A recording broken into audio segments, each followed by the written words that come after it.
who was born again with water and spirit became a new creature, had a salvation from God. Ang sino mang naipanganak muli sa tubig at sa Espiritu, sila ay nagiging bagong nilalang at sila ay may kaligtasan na galing sa Diyos. Let's read verse 7. Basahin ulit natin ang verse 7. Malakas po. 1, 2, 3, go! Upang tayo'y gawing matuloy sa pamagitan ng kanyang pagkakataon at tayo'y maging nakapagmana ng nasa ng ating buhay na walang hanggan. The one who was born again with water and spirit was justified.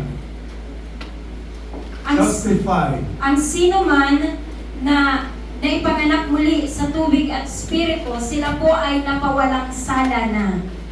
And became heirs of heaven. At sila ay nagiging tagapagmana ng kaharian ng langit. When you leave this earth, you can be heirs of heaven.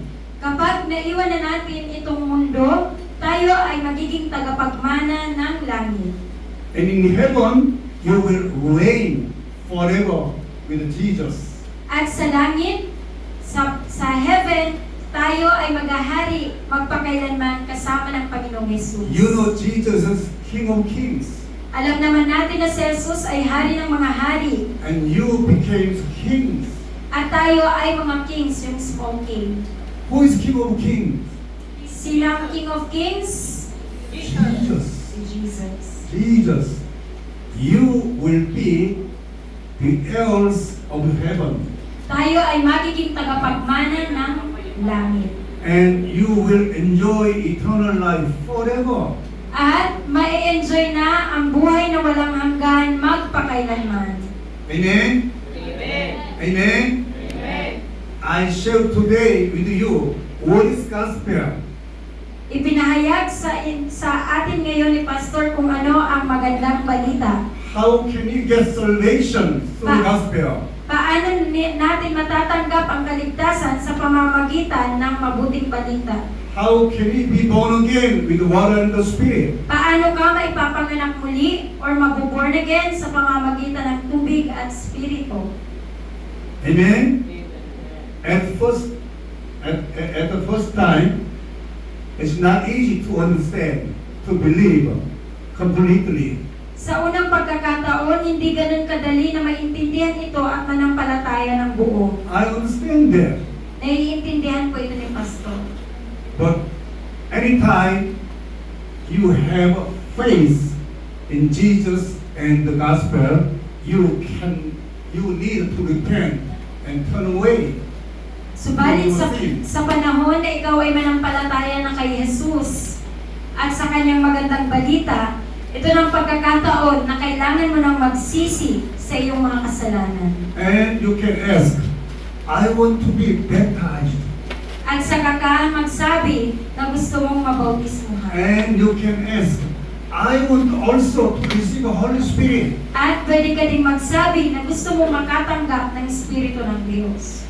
Amen? Amen. And then, you can be born again, the water and spirit. At sa gayon, ikaw ay maipapanganak muli sa tubig at sa Espiritu. Tomorrow, we have a baptism ceremony. Bukas po ay magkakaroon ng bautismo sa tubig. Anyone who are ready Ang sino can mang, be baptized. ang sino mang handa ay pwedeng mabautismuhan. And you think, I'm not ready. Then next time. Kung iniisip mo ay hindi ka handa, pwede namang sa sunod na lang. But the born again revival goes through all the way.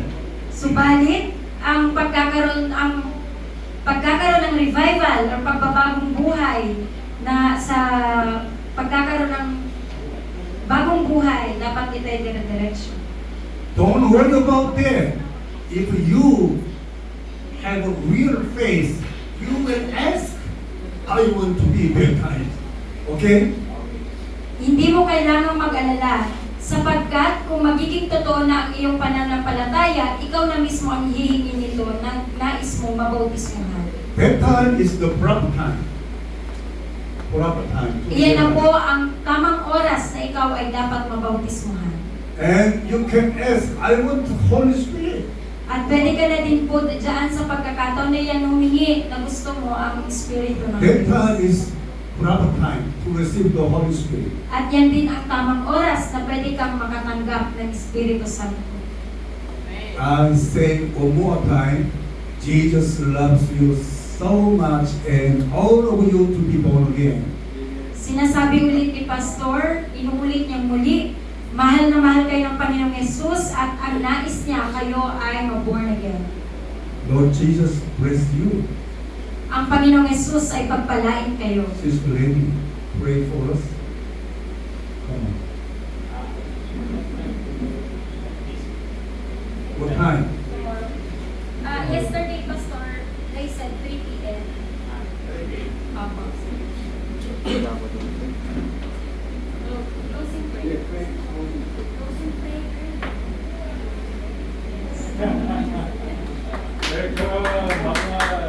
Sige po, tayo po lahat ay tumayak. Let us all stand. Closing prayer.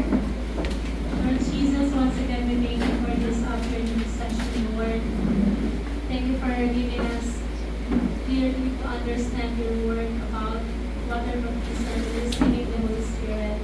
I pray, O Jesus, each one of us, Lord, may you guide us and protect us and help us to understand more about you. Help us to understand the word and the gospel of Jesus that you want us to receive, Jesus. Thank you, Lord, for every day, for giving us another revelation about your word. And thank you, Jesus, for your Holy Spirit. This I pray in Jesus' name.